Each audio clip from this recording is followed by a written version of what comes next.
Have you ever noticed how fast some neighbourhoods are built? Well, I have, and it always bothered me. One day I'd be staring out of the window of my crowded school bus, looking at a serene, empty field, and the next, there would be a cookie-cutter labyrinth overnight. Houses upon houses that seemed to come from nowhere at all, each one appearing the same.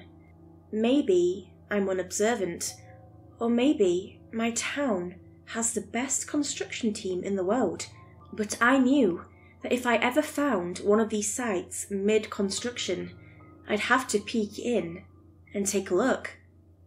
I'm writing this now because last night that chance came and I took it.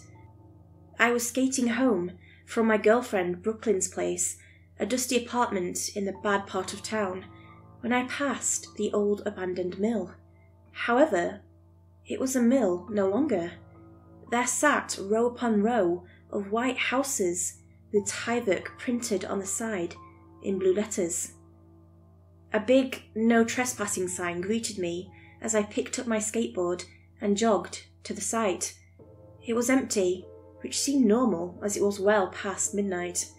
The houses towered over me like looming monolithic omens of a future doomed to conformity. Was this what every house in Wisconsin was to look like soon? Uniform and soulless? I wondered for quite some time, getting lost in the maze of houses, but keeping my cool, knowing if I went in one direction long enough, I would surely be spit out somewhere in my small town. That's when I saw number 564 on what was going to become Roanoke Lane when the neighbourhood was finished, and I knew I had to check out the inside. Something about the house called to me. Josh, Josh, come in here and wreak yourself on this abandoned construction equipment, Josh, I mused under my breath, giving myself a little laugh. I had no trouble getting into the half-built house. There was no door. I set my skateboard down by the entrance and clambered into the doorframe, which sat about 4 feet up. I'm a pretty average guy as far as height, so this wasn't much of a challenge. I pulled out my phone and tried to call Brooklyn, but the line was busy. Bummer, I said to myself, opting to use my phone for a flashlight instead. The house was an empty slate of fresh wood, dry wall, and spray paint, indicating where certain electrical lines would go. I wandered around, seeing the kitchen with its brand new windows and half-finished plumbing. I made my way around, checking it all out, until I found 2 staircases. One led up, the other led down. I didn't trust the spruce steps leading upstairs, as I didn't know what progress the crew had made upstairs, so I traversed down into the basement. At first it looked like any other unfinished basement. Concrete walls, concrete floor, except there was a massive sigil in the middle of the floor in some kind of white chalk.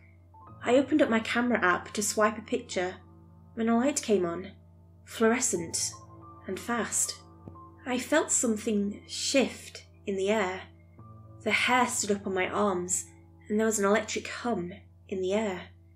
Deep, guttural noises seemed to erupt from the sigil, and I found my feet drawn to the white lines in front of me. I stepped inside of the lines and felt a magnetism pulling me off of my feet and into the concrete. I lay on my belly, fingernails scratching into the concrete, screams erupting from my teenage lungs as I felt the ground shifting beneath me.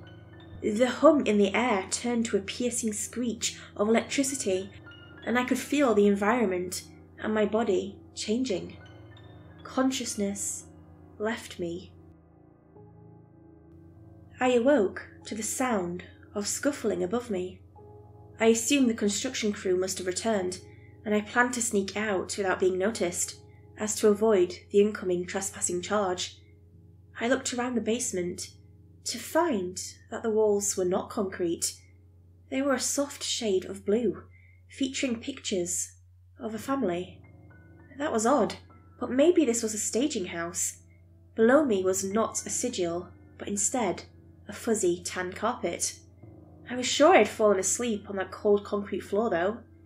I looked further and found the basement to be a fully furnished den, complete with a bar. Terrified, I clambered up the stairs as silently as I could and found myself in a finished kitchen with a middle-aged woman looking right at me and screaming. She proceeded to throw the dish soap she was holding at my head. "Stop! I'm sorry! I just woke up here, I'm leaving!" I said in a voice deeper than it should have been.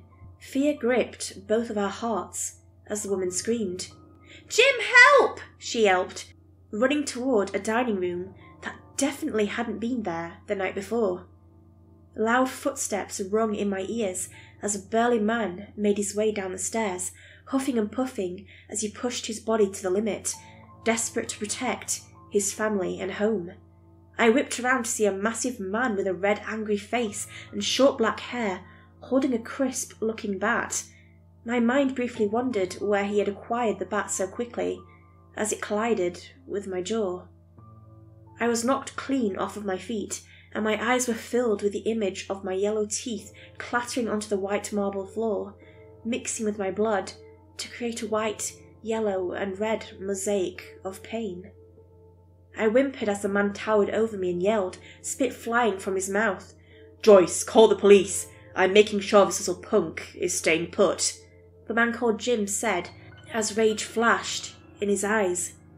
He knelt down and stared into my eyes. "How the hell did you get into my house?" Jim said, breath putrid as it hit my failing senses. I gargled on the blood in my mouth as a response. Jim sneered, and as he did, a wave of fright overcame me as my finger jabbed into those tiny blue eyes. "Ah, you little—" His sentence didn't finish as I kicked him as hard as I could in the family stones. I scrambled to my feet and dashed for the front door. I searched for my skateboard, but of course it was gone. I sprinted away from the house and as far away as possible. Finding my way through that neighbourhood took at least an hour of climbing fences and avoiding patrolling police, but I did it. I found myself in Brooklyn's neighbourhood and knew I could hide out with her and think of what to tell my parents. I found Brooklyn's apartment building and realised it wasn't an apartment building anymore. "Amazon? The internet bookstore?" I said aloud as I read the massive sign. I looked around what used to be the slums of my city, and it was now coffee shops, businesses and generic futuristic-looking housing. I found a bike just sitting around that said "Rideshare" and took it. It had no lock, so I figured it must have been fair game. I made my way through the familiar yet unfamiliar streets of my hometown until I found my family home. However, it looked so much different than it had a day before. Gone were the Christmas lights Dad left up all year, so he never had to put them up. My basketball hoop was gone, as well as the ramp I built and stored next to the garage. The siding door was no longer a vivid yellow, now it was some kind of vertical panelling with blue paint. An overgrown yard was perfectly manicured, and then I saw the sign. Open house. I made my way into the home, grimy bloodied hands staining the white door. The realtor gasped when he saw me, a scrawny guy with wide glasses and a crisp navy suit. "Sir, do you need help?" he said, racing to me. "Parents, my house," I said through my bloody mess of a mouth. "Sir, I think you have the wrong house. My client bought this house 3 years ago to flip the property. He has no children. Do you live around here? Is there anyone I can call?" he said, concern heavy in his face. "Mum and Dad," I said in my jarbled tone, tears coming to my eyes. "Okay, sir. Do you have a phone?" he said, beckoning for a woman who was with him to bring me water. I reached into my pocket and pulled out my Nokia and handed it to him. "Oh wow, I haven't seen one of these since 2004. That's okay. I remember how to use it," the man said, giving me a warm smile. 2004? What year is it?" I said, panicked and choking on the blood in my mouth. "It's May 12th, 2021, the man said in a concerned tone. I fell to my knees and began to heave, the world growing heavy around me. Brooklyn found me at the hospital. She said she worked in radiology, and heard about an amnesiac missing person named Josh Ratner and knew it must be me. She'd married to a beautiful woman named Gabriella now, and they have 2 children, Joshua and Ben. Brooklyn said when I disappeared, everything changed for her and my parents.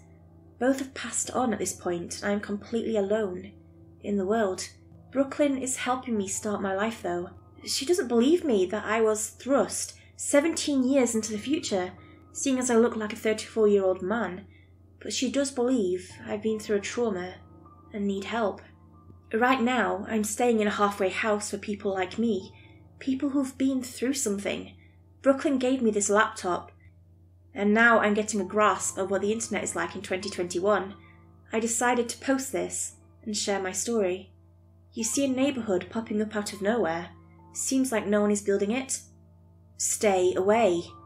There is something wrong with those spaces in time, and if you aren't careful, you'll get pulled into some kind of void.